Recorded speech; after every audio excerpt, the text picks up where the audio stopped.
Hey, what's up everyone? Today was day one of the San Diego Comic-Con Funko Pop reveals. And San Diego Comic-Con is the biggest Funko shopping event of the year. Now SDCC isn't until July 21st.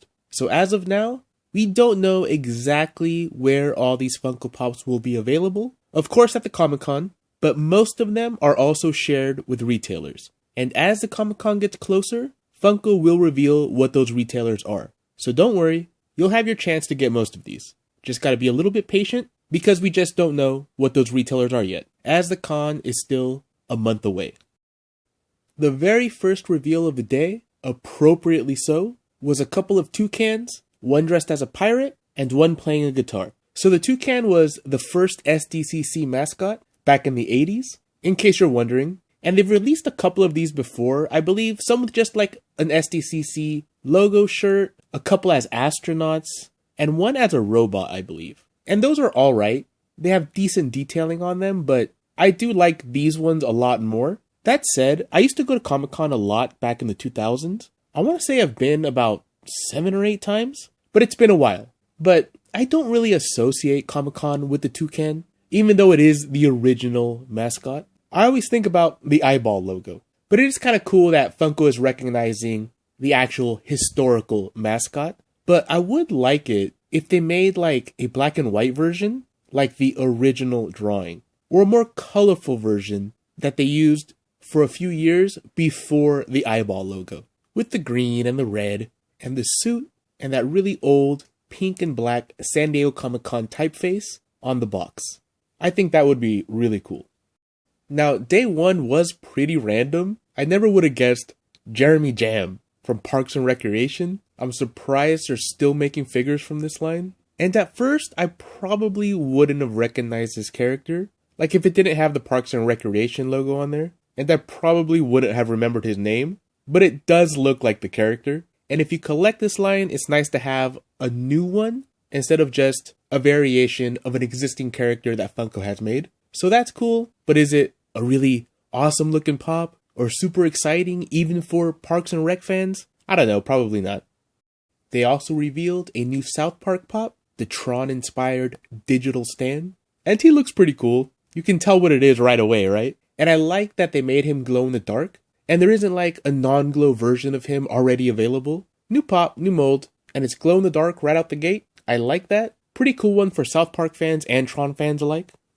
Another very random one, Hugsy the Penguin from Friends. This was Joey's stuffed animal. And this is one of those ones that if you collect the Friends line, you're probably very excited about this one.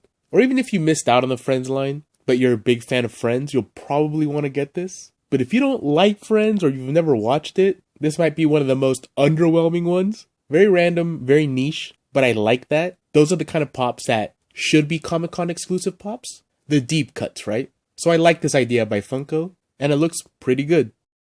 They're also making another Peacemaker. Even though I like the show, I'm probably going to skip this one. There's a lot of Peacemakers now. And yeah, this one is funny, right? Because it's Peacemaker and he's throwing up a peace sign. But to me, it's a little bit redundant. And I know I say it all the time, but the only way I'm probably going to get another Peacemaker pop is if they make the helmet chrome.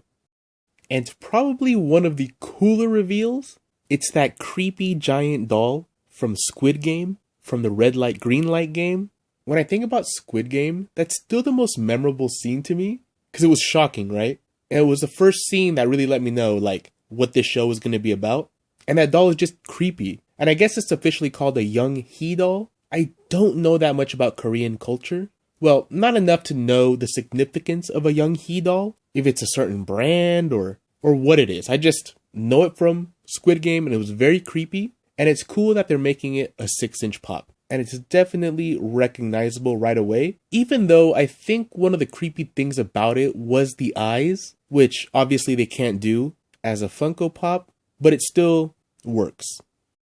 And I think a lot of people are going to be happy with the Ted Lasso pop. Now, I really don't think this is the only time they're going to make him. There's probably going to be a whole Ted Lasso line with several versions of him. But this is just the first. So as the first, if you plan on collecting that line, if they make one, definitely don't snooze on this one because it might become quite valuable. And it's hard to tell if this is going to be one of the ones that sticks around for a while that just didn't sell out quick, or one of the first to go. People absolutely love this show, so if you have any interest in it, don't snooze. Now they're making another Demogorgon, and I think it's maybe one of the weakest reveals of today, because it's just the exact same pop, but it has a glow-in-the-dark feature for the teeth. But, you know, unless it's charged up and you got the lights out, it looks just like a common Demogorgon. There's nothing really that special about it. And I'm not sure if it's bundled with the mini backpack, as in you have to buy both to get them. So if the case is that it is bundled, look at the pop as like a bonus because you actually really want the mini backpack, which does look pretty good. It's Loungefly, it's high quality, and it is the more expensive item, quadruple the price of a pop. And that's really what you're buying here, because to me, this pop is pretty boring. Just because it already exists, not because it's a bad design or anything. I actually think it's a really cool design, just redundant.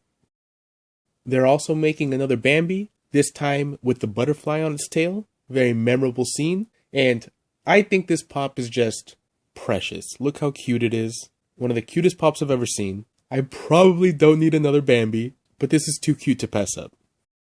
They're making a glow-in-the-dark Supersonic, and I do think this is going to be one of the more popular pops of the con. He came out looking good, nice intense color, 4 glow-in-the-dark. I like that he's on the stand, and if you have a Sonic collection already, this is definitely going to look good with those. Kind of a must-have if you do.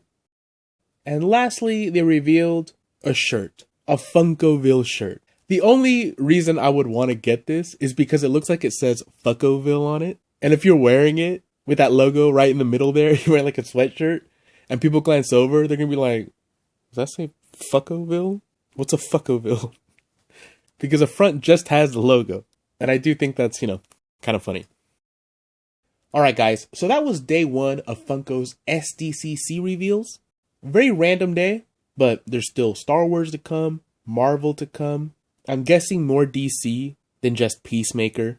Hopefully some reveals from actual movies, actual comic books. And of course, there's probably going to be a whole anime day. And I'll be giving my opinion on all of them. But let me know in the comments below what you thought of day 1 and what you hope to see revealed in the next few days.